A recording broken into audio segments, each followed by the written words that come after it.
Hello, dear students. How are you all? I hope all of you are doing well. Today I am here with you, Nazneen Akhtar Shanta, lecturer, Department of English, Kumilla Ajit Guha College. In your last class, I have discussed the first part of the poem Pike. In today's class, I will discuss the second part of this poem. Well, in your last class, I have said that Ted Hughes' great poem Pike is an allegory. Allegory means রূপক বাংলা মিনিংটা হচ্ছে রূপক বা রূপক কবিতা বলতে আমরা যা বুঝি আর কি So primarily this poem provides the readers with the idea of the horrible and ferocious nature of the fish called pike. But the conscious readers cannot miss the secondary meaning, which is expressed in the poem. The poet actually here presented human nature through the anecdote related to pike. Actually এই কবিতায় মূলত পাইক মাছের হিংস্রতা হরিবল এবং violent ন্যাচারের একটা বর্ণনা দেখা যায় কিন্তু এই পাইক মাছের এই হিংস্রতা এবং ভায়োলেন্ট ন্যাচারের সাথে আরেক হিউম্যান বিংস মানে মানুষের একটা মিল খুঁজে পাওয়া যায় এই লেখক এখানে যে পাইক মাছের যে হিংস্রতা এবং ভায়োলেন্ট বা হরিবল নেচারটা দেখেছেন এই নেচারের সাথে তিনি হিউম্যান বিংস বা মানুষের একটা মিল খুঁজে পেয়েছেন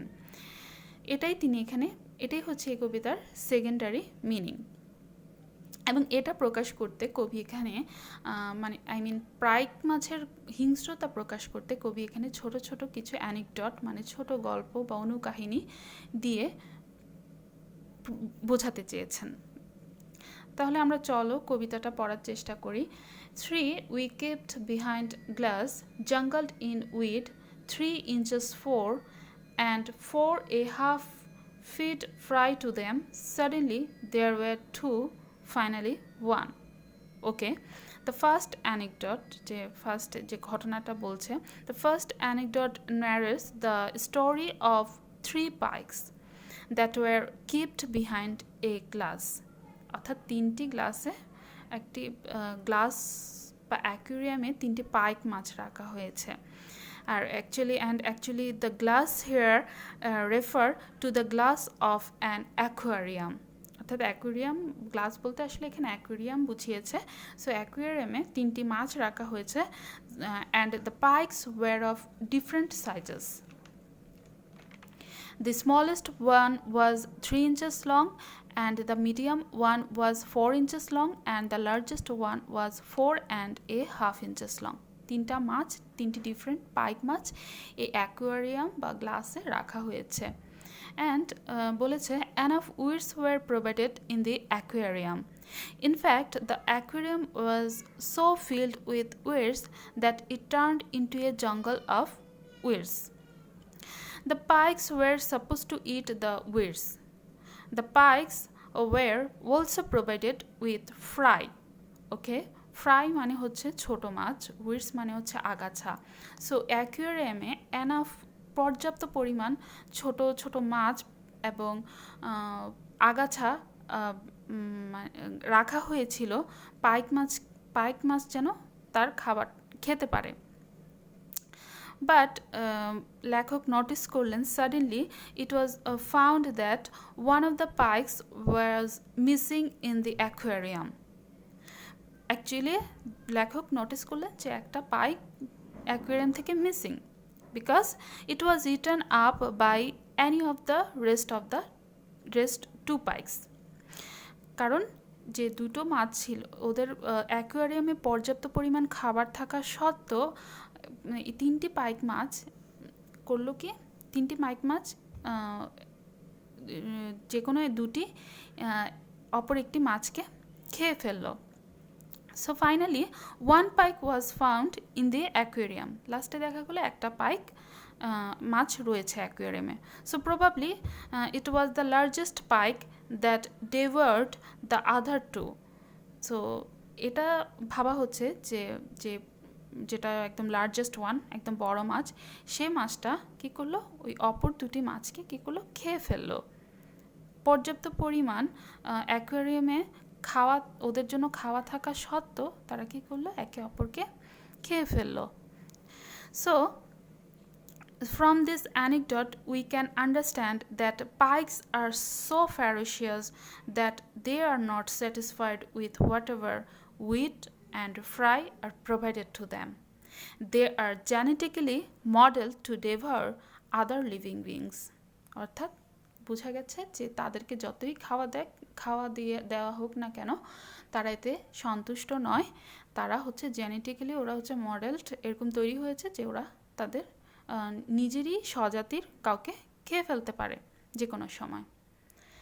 দেন ইন নেক্সট স্টাঞ্জা দেখো, উইথ এ সেগ valley and the green it was born with and indeed they spare nobody 2 6 pounds each over 2 feet long, high and dry and dead in the willow herb.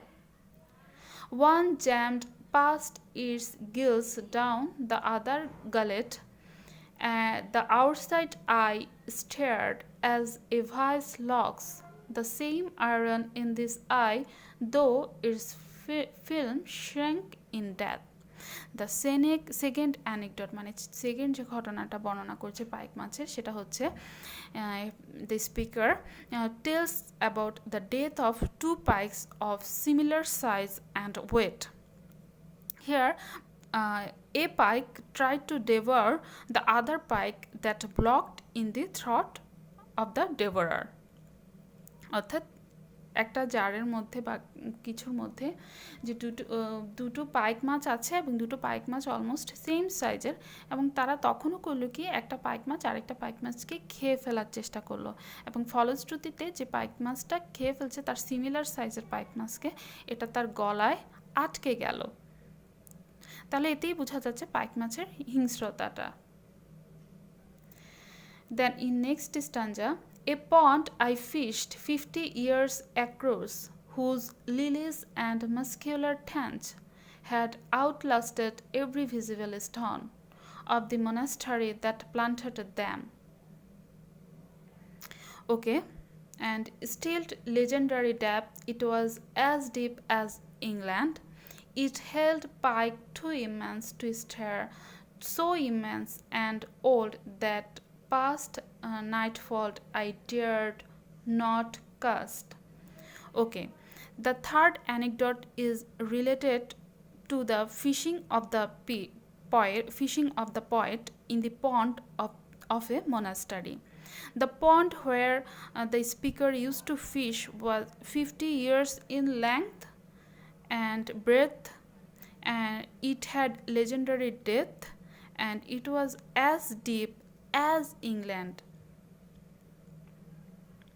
অর্থাৎ যেখানে third যে গল্পটা বলছে যে এখানে poet বা speaker যখন একটা মাছ ধরতে যেত, মানে একটা পুকুরে মাছ ধরতে যেত, ওই পুকুরটা ছিল 50 দৈর্ঘ্যে প্রস্থে অনেক বড়,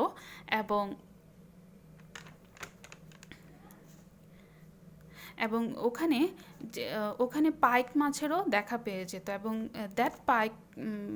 that fish whose name is pike in that pond were too immense to stare. তো ওই পন্ড মানে পুকুর এতটাই অনেক গভীর ছিল, এবং ওই পুকুরে যে পাইক মাছটা ছিল ওই পাইক মাছটা হচ্ছে খুবই বড় ছিল এবং নড়তেও পারছিল না, এটা বোঝাচ্ছে এখানে। But silently cast fished with the hair frozen on my head, for what I might move the still splashes on the dark pond. So when the speaker cast his net, his hair used to freeze in fear of what might move. The poet was afraid because the pike in the pond was very big in size. The poet heard the harsh sound also. Actually এখানে আসলে যে কথাটা এখানে বোঝানো হয়েছে সেখানে হচ্ছে যে পয়েট যখন তার মাছ ধরার জন্য তার নেট বিছিয়েছে তখন তিনি নিজেই ভয়ে কেঁপে উঠেছেন, বিকজ ওই পাইক মাছটা আসলে দেখতে খুবই বড় ছিল এবং দেখতে খুবই হিংস্র ছিল, এটা বোঝানো হয়েছে। ইন লাস্ট স্টাঞ্জা দেখো, অলস hushing the floating oars, frails on my ear against the dream. Darkness beneath night's darkness had freed that rose slowly toward me, watching. Okay, the poet heard the harsh sound of owl from the dark woods while fishing in the pond.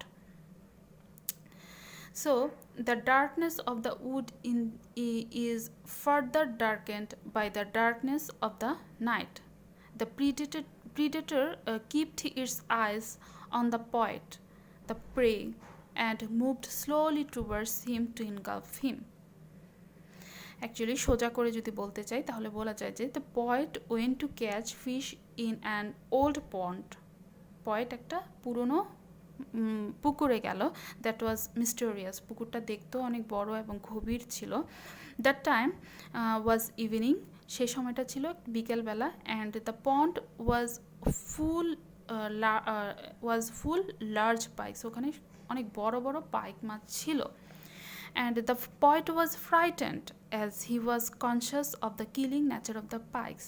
So poet যখন ওই পাইক মাছকে দেখলো, poet নিজেই ভয় পেয়ে গেল, কারণ ওই পাইক মাছের যে একটা কিলিং নেচার আছে, হরিবল ভায়োলেন্ট নেচার আছে, এটা সম্পর্কে poet জানতো। That's why he began to think that the giant pikes in the pond had a relationship with the primitive darkness in nature.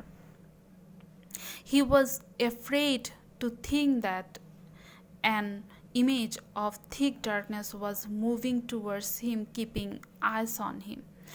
একটা অন্ধকার বা একটা ভয়ঙ্কর কিছু তার কাছে ধেয়ে আসছে, তার কাছে স্পিকারের কাছে অথবা পয়েটের কাছে এরকম মনে হচ্ছিল।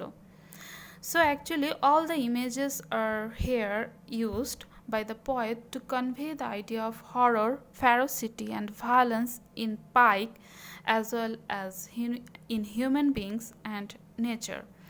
So এখানে অ্যাকচুয়ালি পয়েট যে কাজটি করেছেন, এখানে পাইক মাছের ফ্যারোসিটি বলো, হরর ইমেজ বলো, ভায়োলেন্ট নেচার বা হরিবল নেচার যাই বলো, এখানে তুলে ধরেছে অ্যাকচুয়ালি মানুষের হিউম্যান বিংস এর যে একটা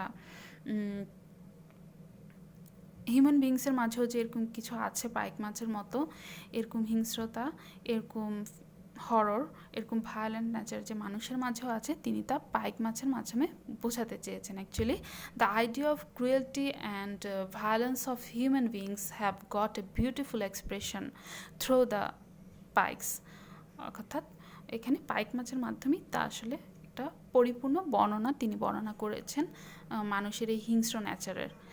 Das the poem called animal poem, এজন্যই এই কবিতাটিকে বলা হয় অ্যানিম্যাল পয়েম। এটাই আজকে তাহলে এতটুকুই পর্যন্তই, আমি আজকে কবিতাটি শেষ করে দিলাম। In your next class I will discuss with you a new poem. So till then, goodbye.